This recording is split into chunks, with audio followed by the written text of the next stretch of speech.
телепроизводители проекта «Сказка Бэйби» – магазин для мам и малышей. Сказка – это новая жизнь. Сказка – это любовь. Сказка – это счастье. Сказка – это забота о мамах и малышах. Магазин «Сказка Бэйби», Лермонтова, 49. Привет! Меня зовут Вика Андреева, и вы смотрите шоу для современных мам и пап «Мы справимся». Дети – те же люди, только маленькие. Они способны наблюдать, копировать, демонстрировать свой характер и манипулировать. Если ваш ребенок добивается своего истерикой, лестью, притворством, считайте, что он уже освоил методы манипулирования на 5. Как понять, что вы на коротком поводке у ребенка? И как вернуть свой прежний авторитет? Узнаем сегодня.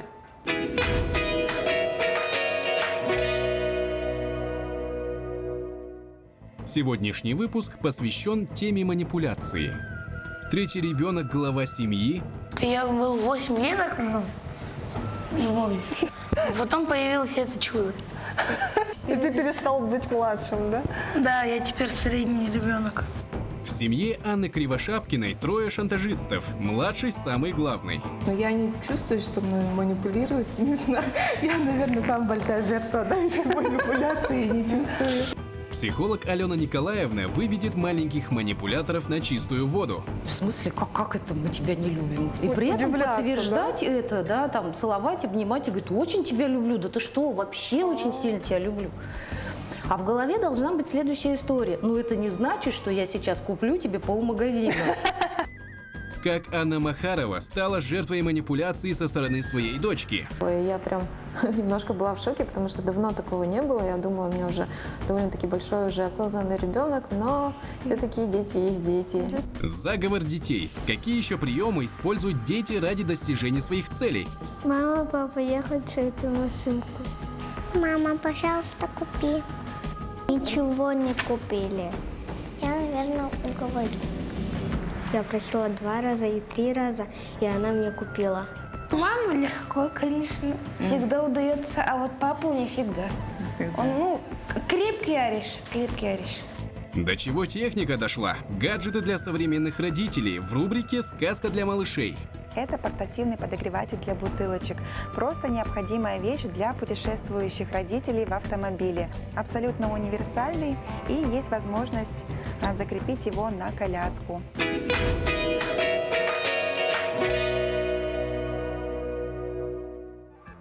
Пожалуйста, пожалуйста. Обычно эти просьбы сопровождаются глазами полными слез или истерикой. И как только мы, взрослые, поддаемся на их уговоры.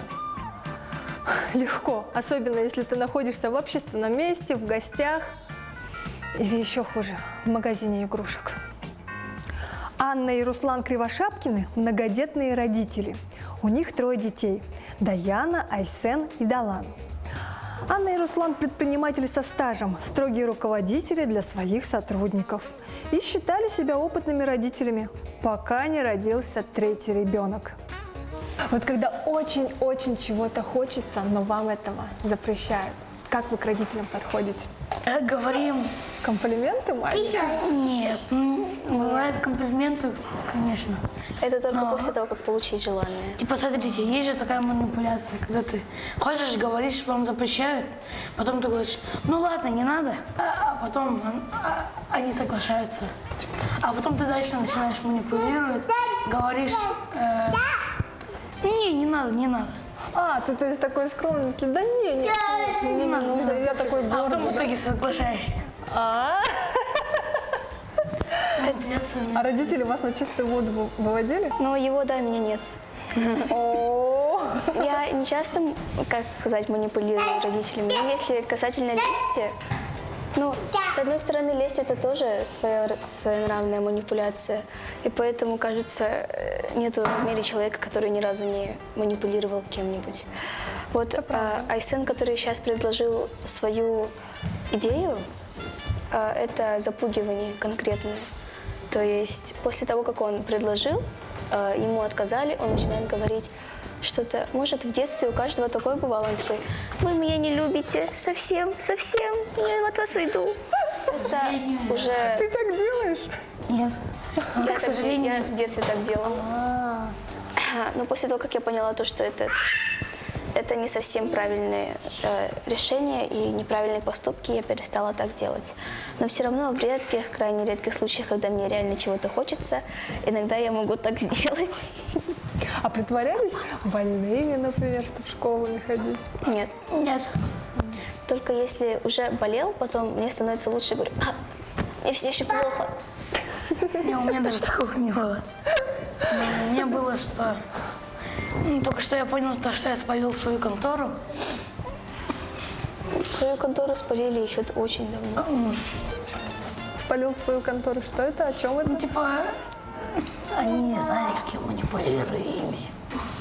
Мы все знали. Ну, возможно, знали. Давай, раскрывайся. Рассачивай. Раскрыл все. То есть даже, как сказать, о таких способах манипуляции, они все равно на это спотыкаются, как об грабли. То есть им все равно не хочется делать больно ребенку, и то есть они такие: мой маленький ребенок, он же этого так хочет. Но это может из-за того, что часто детей балуют. А То вас есть баловали? Меня, сказать, не очень сильно баловали, потому что, когда я родилась, я жила в однокомнатной квартире. Но мне было хорошо даже, потому что я была окружена любовью, и родители всегда обо мне заботились. Ну, в принципе, я был 8 лет окружен любовью. 8 лет. А потом появилось это чудо. И ты перестал быть младшим, да? Да, я теперь средний ребенок. Гений мысли. Ладно, давай маму позовем. Так, а вот и мама. Здравствуйте, Здравствуйте. Анна. Вы, наверное, уже краем уха слышали, да? Да, я услышала тут много нового. Дети рассказали. Вы всегда считываете, что вот вами манипулируют? Нет, конечно, я не чувствую, что мной манипулируют. Не знаю, я, наверное, самая большая жертва этих манипуляций и не чувствую. Но на самом деле я думаю, что детские капризы, которые были в детстве и желания, они должны исполняться. Ну, в любом случае, не сразу, но по истечении какого-то времени. То есть это тема о детских мечтах. И, конечно, мы с мужем стараемся, чтобы у детей желания какие-то исполнялись. И в любом случае... Когда просят, вы идете навстречу. Да, пусть не сразу, но со временем, да. Потом, мне кажется, эти детские мечты, они превращаются в желания, а потом в цели. То есть ребенок вырастает, и он уже понимает, что это исполнимо, но не сразу, да, и чтобы оно исполнилось, нужны приложить какие-то усилия. Не обязательно манипуляция родителями, возможно, и накопление денег, допустим, да, своих собственных, которые он помнит. Вот он просит сейчас включить ему видео, он у нас любитель всяких бытовой техники, в том числе вот пылесоса, стиральных машин, да, стиральных машин. Роботов-пылесосов. Он часто, конечно, просит это включать, он не любит мультфильмы обычные, да, он любит смотреть, когда эти пылесосы стиральные ремонтируют на китайском, на португальском языках и так далее. Удивительно. Да, инженер будущий. Ну, это вот своего рода тоже какой-то каприз, да? Ну, ладно, пусть смотрит. Анна, а может, вспомните какую-то историю, вот когда кто-то из ваших детей добился своего против вашей воли, так искусно применив свои техники? Дочка как-то заказала в Алиэкспрессе дорогущие костюмы аниме. И мы сперва подумали, а зачем? Это оденешь один раз. Но, с другой стороны, это было большое желание ребенка, поэтому мы заказали. И сейчас мы рады, что у Даяны есть, допустим, какие-то косплеевские костюмы, но в любом случае я знаю, как Даяна им радуется. Ребят, а кто больше поддается капризам, мама или папа? Мама. Хотя, если смотреть с моей стороны, то тогда папа, потому что папа, честно сказать, иногда может меня немножко забаловать, если я попрошу. Он суровый, но так как я девочка, он может иногда и пролить этот. Смягчиться, да? Я вот вспомнила историю, когда с Айсеном была высшая степень каприза, и когда мы зимовали на Бали. Мы, значит, жили в центре, пошли в торговый центр, и там Айсен попросил купить ему огромный лего. А так как мы в поездке, да зачем нам эти огромные лего, да? Но, да, Айсен так просил, так плакал. Ему было лет 6. Да, я все помню. Как на его все помню? Ну, расскажи. Я, конечно, сожалею об этом. Как ты просил? Ну как-то. Я просил, пожалуйста, пожалуйста.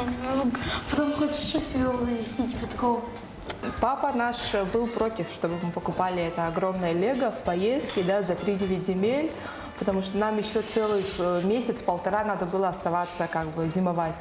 И мы в чемодане вот таскали все время его лего, но с одной стороны это было неплохо, потому что мы же не всегда отдыхали там в бассейне, там, не знаю, что-то такое.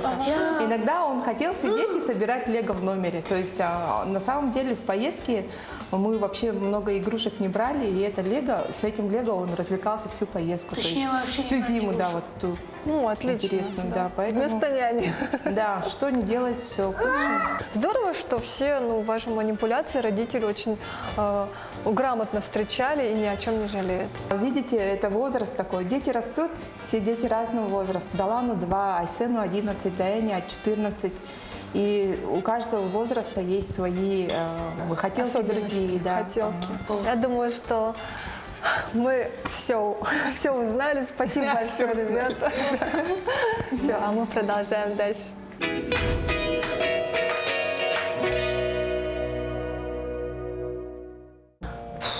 Жаль, что для молодых мам отменить заботы о доме невозможно. Слава Богу, на дворе 21 век, и прогресс не стоит на месте. На помощь приходят всевозможные гаджеты. Они могут отвлечь малыша, успокоить и даже уложить его спать. Осталось только разобраться, что из всевозможных гаджетов нужно именно вам.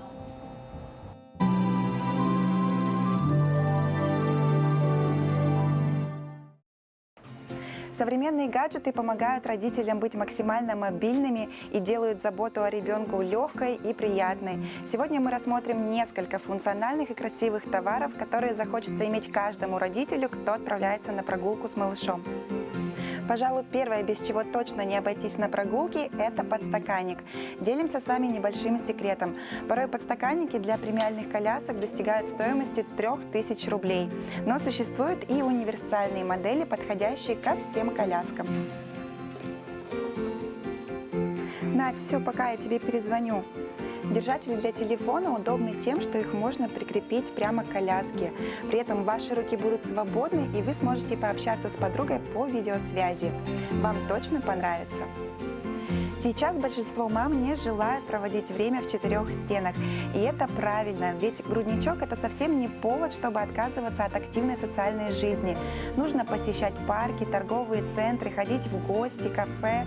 И в это время настоящим спасением станут вот такие эрго-рюкзачки, потому что они освобождают мамины ручки. С ними даже просто удобнее выйти на прогулку с малышом, взяв с собой коляску. Они пригодятся вам, когда вы отправляетесь с малышом в поликлинику, пользуетесь общественным транспортом, или вам нужно отойти в соседний магазин или просто отправиться в гости. В холодное и прохладное время года заботливые мамы задаются главным вопросом – как одеть малыша на прогулку. Сейчас совсем не обязательно одевать 100 одежек и выходить вместе с кучей одеялок и пледиков. Современные мамы выбирают теплые ветрозащитные конверты в коляску, которые защитят вашего малыша от любой непогоды. Эти конверты продуманы до мелочей. Здесь имеются специальные прорези для ремней безопасности. Спинка у них антискользящая, чтобы не скатывалась с коляски. Подходит для малышей с самого рождения и можно пользоваться до 3-4 лет. Ну и это напоследок красивый и стильный дизайн, который просто не может не радовать. Так хочется, чтобы прогулки на свежем воздухе были долгими, и чтобы ваши руки не мерзли, есть вот такие муфты, но очень теплые и удобные. Специальный сумка-рюкзак – это современный must-have. Главное отличие от обычной сумки – это множество продуманных карманов. Здесь есть и термосумка, и специальное отделение для мокрых вещей, также в наличии пеленальный матрасик, который идет в комплекте. И самое главное, такая сумочка крепится к абсолютно любой коляске, чтобы не тащить все на своих руках.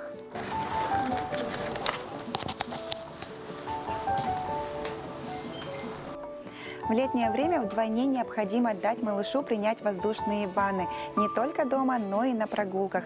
Возьмите с собой впитывающую пеленку, постелите ее прямо в коляску и дайте малышу принять воздушные ванны. Если малыш сделает пописы, то она моментально впитает влагу и при этом останется сухой. Ее применение многоразовое, можно стирать до 5000 раз. Поэтому такая пеленка прослужит вам с самого рождения и примерно до 3-4 лет. И последний гаджет, который заслуживает вашего внимания, это портативный подогреватель для бутылочек. Просто необходимая вещь для путешествующих родителей в автомобиле. Подключается к прикуривателю и подогревает детское питание до нужной температуры. Абсолютно универсальный, и есть возможность закрепить его на коляску. Супер вещь, рекомендуем. Согласитесь, чего только не придумали. И это лишь малая часть того, что я вам сегодня показала. Пусть ваши прогулки будут долгими, легкими и комфортными.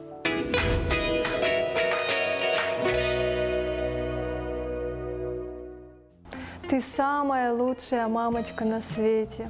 Какие приятные слова. Конечно, если они сказаны от чистого сердца, а не потому, что ребенку нужна новая игрушка.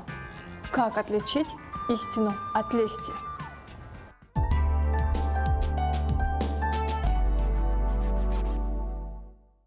Я хотела игрушку Лол.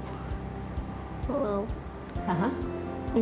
Но мама сказала, что дорого. Я просила 2 раза и 3 раза, и она мне купила. Когда мне родители что-то не покупают, я начинаю копить деньги и сам это покупаю. Я хочу себе купить новый телефон. Poco X3 Pro. Машинку. Я не знаю, как называется, но Яндекс.Машина какая-то. Мама, папа, я хочу эту машинку. Купите. Я очень хотела собачку, а родители не разрешили. Я, наверное, уговорю. Мама, пожалуйста, купи. И она тебе покупает сразу? Никогда не отказывает? Ничего не купили. Мама сказала, сначала я буду отвечать, а потом купи киндер, сок и пиццу. Я чаще всего хотела какую-нибудь книгу. Если они покупали эту книгу, то я радовалась. А если не покупали, то ничего страшного. Да я уже накопил. Молодец какой. А как ты накопил? Ну, на день рождения, Новый год.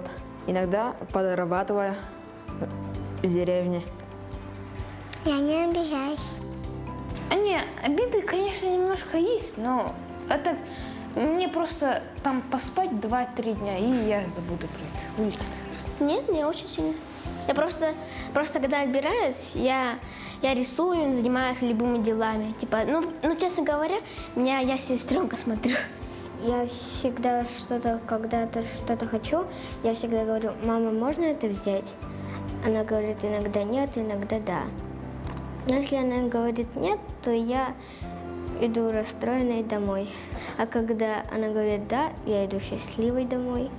Но если здесь задуматься, мамой очень легко манипулировать, но от нее очень мало дохода. А от папы очень сложно манипулировать, но от него очень много дохода. Крепкий орешь, крепкий орешь. Вы часто идете на поводу своего ребенка? Нет, не часто. Но я всегда слушаю его желания. Я могу прислушаться. И если я вижу, что он действительно не хочет или не желает, то, конечно, встану на его сторону, сделаю все сама, пойду сама, куплю сама. Если кто-то хочет что-то, то он об этом говорит. И я им говорю определенные какие-то сроки, например, да, вот примерно, или же говорю, когда-то вот что-то будет, вот тогда это и будет. Или это невозможно, как маленькая моя, например, просила робота, да, который будет дома готовить, убираться, чтобы я больше ей времени уделяла.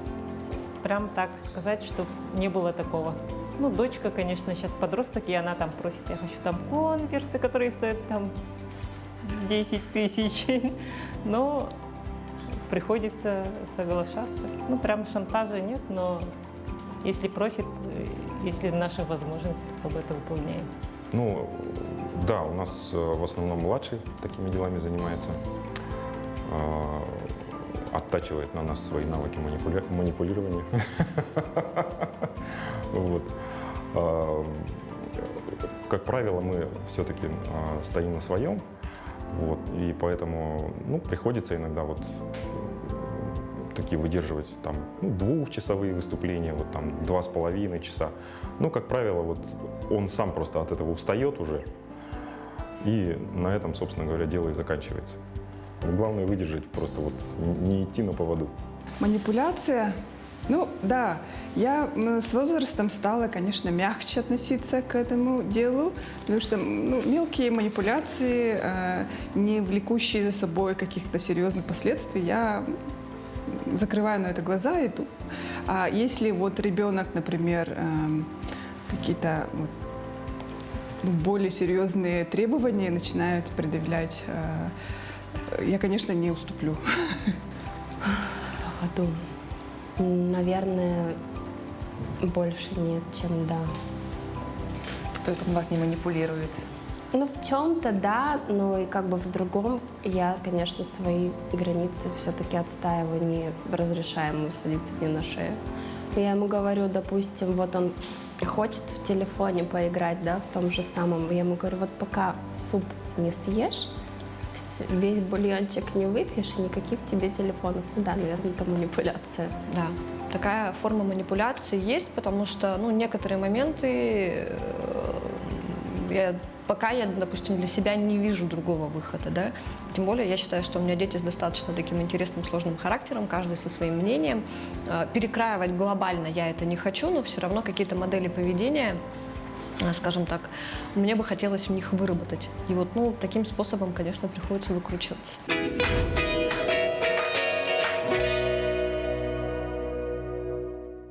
Юный шантажист может запросто превратить жизнь всей семьи в настоящий кошмар.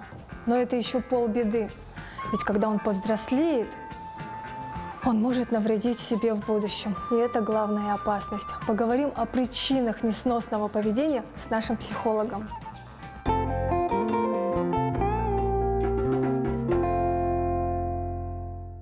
Алена Николаевна Шкулепа – семейный психолог, психотерапевт, автор книг и тренингов. Уже 19 лет помогает своим клиентам решать проблемы, экологично противостоять капризам и манипуляциям детей. Алена, здравствуйте. Здравствуйте. Так, давайте разберемся в причинах манипуляции детей. Когда это начинается, с какого возраста и почему? Хороший вопрос вы задали, я вам скажу так. Во-первых, нужно четко понимать, манипулируют ли дети. Потому что если мы возьмем с вами, например, кризисные ситуации, связанные с годом жизни, с 3-4 годами, когда такой первый детский бунт начинается, то это не всегда манипуляция.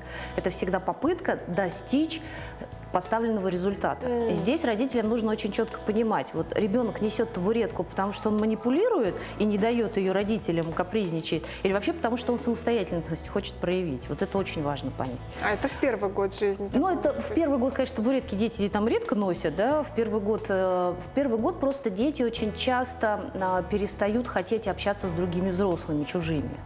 Так называемый там кризис первого года, но он немножко раньше, как правило, начинается, когда вот у ребенка появляется физическое самостоятельность. Да, и вот когда ребенок ползет туда, куда не хочет родитель, это еще не факт, что ребенок капризничает, потому что там каким-то образом манипулирует. Там, в 3-4 года, когда начинается вот это вот первый бунт прям самостоятельности «я сам», там, с текстом со всеми вытекающими, это тоже может быть не манипуляция, это попытка проявить свою самостоятельность, независимость, это вот этап взросления. Но говорят, что даже младенцы, они могут манипулировать мамами, плакать. Чтобы... Замечательно. Это не манипуляция, это просто... А вот давайте сейчас с вами разберемся в причинах такое? Манипуляции. А причины манипуляции являются следующие. Давайте с вами подумаем, что ребенок хочет, когда он манипулирует. И мы можем получить разные ответы, но если мы берем про малышей, там, допустим, да, там, до 3-5 лет, то это, как правило, большинство манипуляций связано с вниманием от взрослого.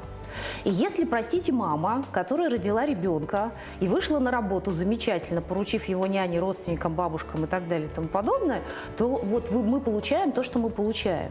И ребенок в этом смысле внимание, ему просто крайне оно необходимо, и он будет его добиваться разными способами. Что делают наши родители, когда хотят ребенка отвлечь от себя? Откупаются. Они либо откупаются, либо они дают в руки замечательные гаджеты, против которых сейчас воюют, но без которых на самом деле сейчас нельзя, да? Либо начинают делать какие-то другие манипулятивные действия. Ответные манипуляции? Конечно. Слушайте, ребенок всегда, он не рождается с этим функционалом. Он его где-то откуда-то видит. Потом начинается детский сад, и арсенал манипуляций расширяется, потому что там тоже происходит какая-то... Обмен опытом? Конечно, обмен опытом. Там тоже есть взрослые, значимые в виде воспитателей и всех остальных. И, пожалуйста, наслаждайтесь то, чем есть. Очень часто, кстати, родители, которые не могут на манипуляции как-то отреагировать качественно, то это очень семейная история бывает, когда вот там из поколения в поколение, например, у семьи какое-то правило, что там детям до определенного возраста можно абсолютно все. В Японии так воспитывают детей? Ну, в Японии, да. У меня так папа пытался воспитывать. В 6 лет мое счастье детское закончилось. Вот честно, лучше бы меня так не воспитывали. Лучше бы это было все вовремя. Но, тем не менее, вот такие какие-то правила, которые в семье из поколения в поколение передаются, они тоже влияют на то, каким образом дальше будет идти воспитание ребенка. То есть будет много манипуляций, мало манипуляций. И самое главное, опять же, когда уже более во взрослом состоянии ребенок. Смотрите, почему ребенок хочет, например, игрушку? Почему он хочет лего? Может, он хочет внимания или действительно эту игрушку? Там нужно он разобраться. хочет и внимание, и игрушку. И где-то подсознательно, там, очень сильно подсознательно, там, вряд ли там, осознанная какая-то идет какой-то процесс, но это же способ пообщаться в том числе и с мамой, с папой. Лего-то самому собирать-то скучно вообще-то. Вообще-то хочется это с кем-то делать. И получается, большинство родителей, когда приходят, говорят: слушайте, мы там в магазинах, дети нам устраивают скандалы, мы их туда не водим, потому что мы потом покупаем, а потом это лежит. Конечно, лежит, потому что ему самому собой не настолько интересно, как, например, с кем-то в это играть. И классно, если есть братья и сестры, которые вот включены в этот процесс.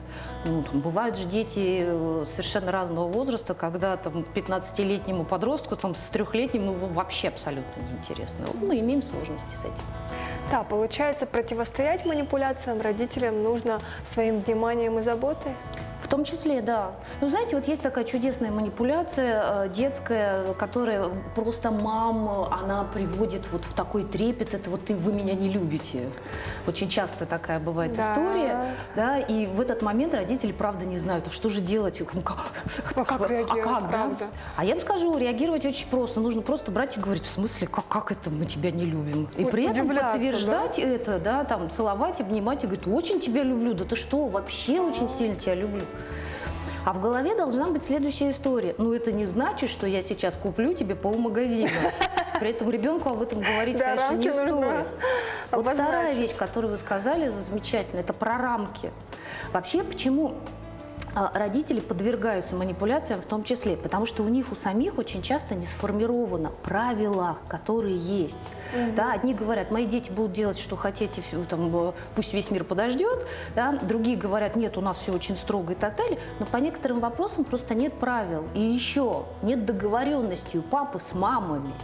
Поэтому дети чего делают? Дети умные люди. Они видят разногласия. Они видят разногласия, да. Я пойду спрошу у папы, папа не разрешит, у меня есть резервный способ.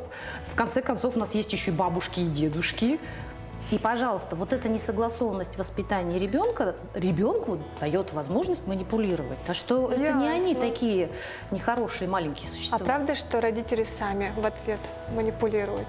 Конечно. Ну, скажите, пожалуйста, слушайте, самая банальная манипуляция. Ты мне это, я тебе это. Ты помоешь посуду, я тебе разрешу тот смотреть. Или мы, конечно, можем поехать на каникулы, но ты должен закончить 4:45. Ну, в том числе. Начнем с того, что манипуляция, мы все манипулируем друг другом. Да, то есть это вообще манипуляция, это нормально? Или сильно зависит от того, что мы подразумеваем под манипуляцией. Если манипуляция конкретный обман, то, конечно, это плохо. Но если это способ достижения цели все-таки для того, чтобы человеку было лучше, то, наверное, это неплохо. Поэтому, знаете, как все в этом мире, нет однозначного зла или там однозначного добра, здесь важно, конечно, разделить все-таки там вот в добро или в зло. Но что должны понимать родители, которые ведутся на манипуляцию? Это последствия. Потому что когда ребенку, например, там, с малых лет позволяется абсолютно все, и он все, что хочет, имеет, то к годам 15-16 он настолько расфокусирован в своих желаниях, что он уже не знает, чего он хочет. И вот это сложность. Да? И понятно, что многие родители мудро поступают, они там, соглашаются покупать какие-то вещи, ну, при определенных причинах, да, там нужно там, помогать и так далее, что, кстати, манипулятивная в принципе вещь, да, ну, логичная хотя бы. Но, тем не менее, вот эта вседозволенность у детей, к сожалению, вызывает не ту реакцию, которая бы должна была вызывать. У меня на практике много подростков, где-то 15, 16, 17 лет, которые к окончанию школы вообще-то не очень понимают, что они вообще хотят. Тут даже мы про профессию вообще не говорим. И они очень часто, кстати, все свободные ребятишки говорят, вообще-то мне папа с мамой ничего... Они меня избаловали, мне один мальчик так сказал, меня избаловали. Поэтому я вот правда, я вообще не понимаю. Сами понимают, да. Дети сейчас гораздо умнее. Дети вообще умные, и мы были с вами умные, просто другая ситуация была. Немножко по-другому разговаривали на эти темы. Хорошо, спасибо вам огромное. Пожалуйста, и вам спасибо.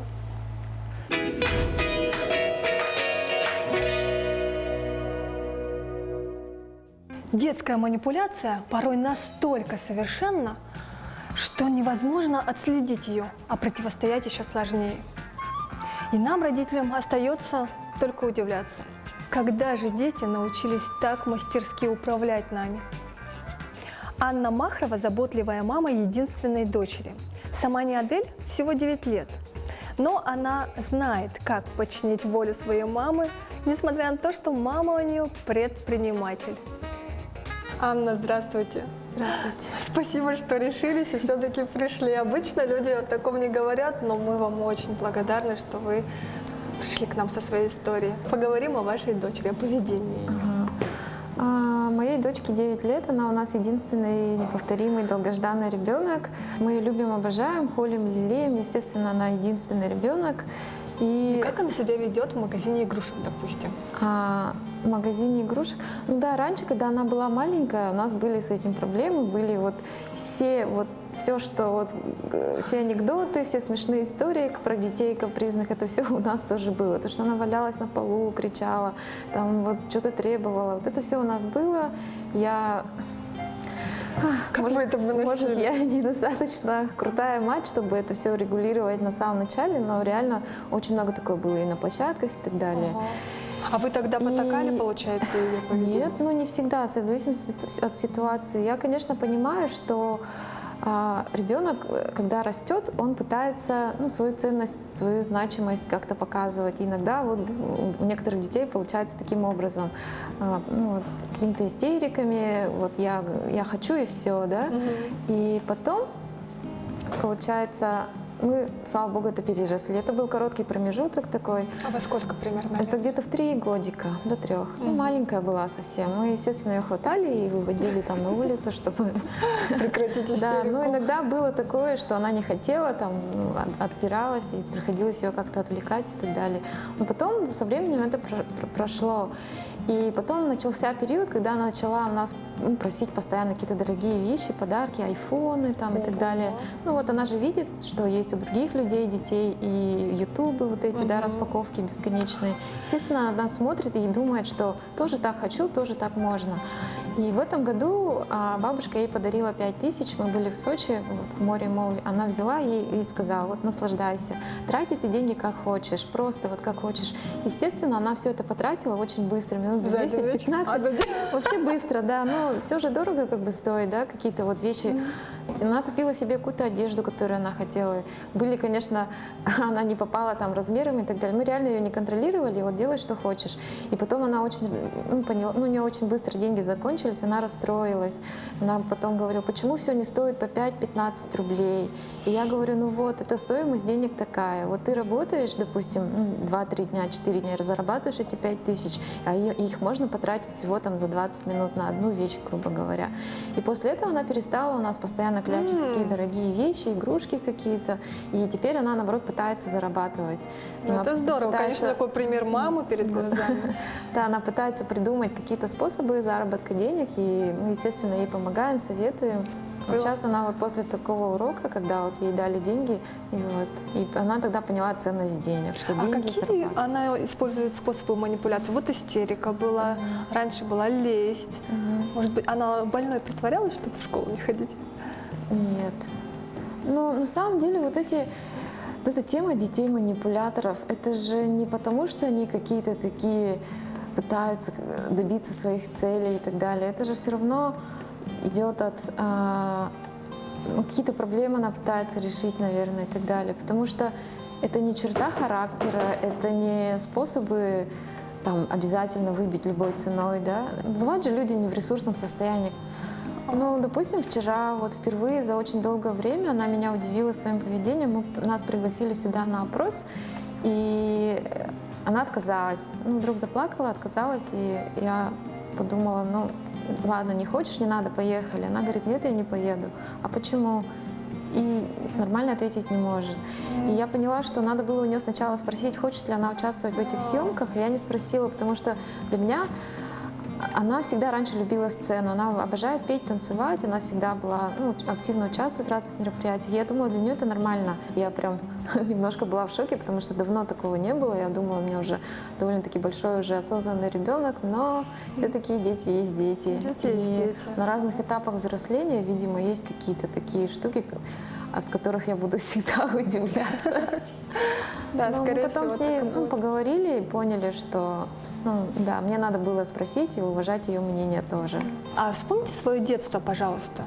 Вот были ли у вас такие случаи, когда вы добивались своего, манипулируя родителями?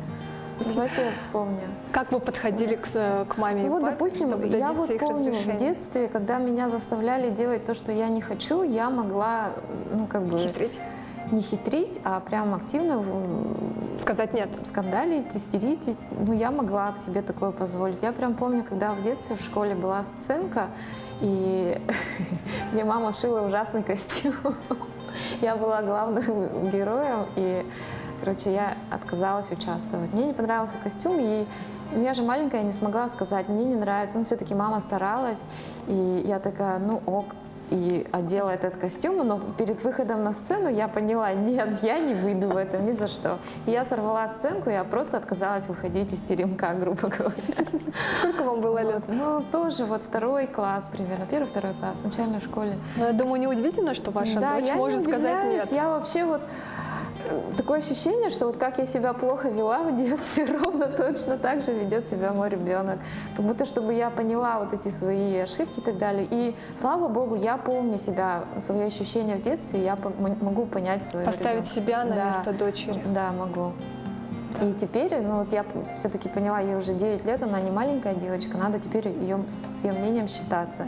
Сегодня у нас в гостях был психолог, и она как раз подметила этот момент, что маленькие дети, они вскрывают наш опыт, все наши тонкие места. Спасибо большое, Анна. С вами была Вика Андреева и шоу «Мы справимся». Пока-пока. Уникальный дизайн, высокое качество, комфорт и выбор. Уже более 10 миллионов мам по стране. Присоединяйтесь к Happy Baby. Ждем вас в торговом центре «Ураса Молл», 3-й этаж.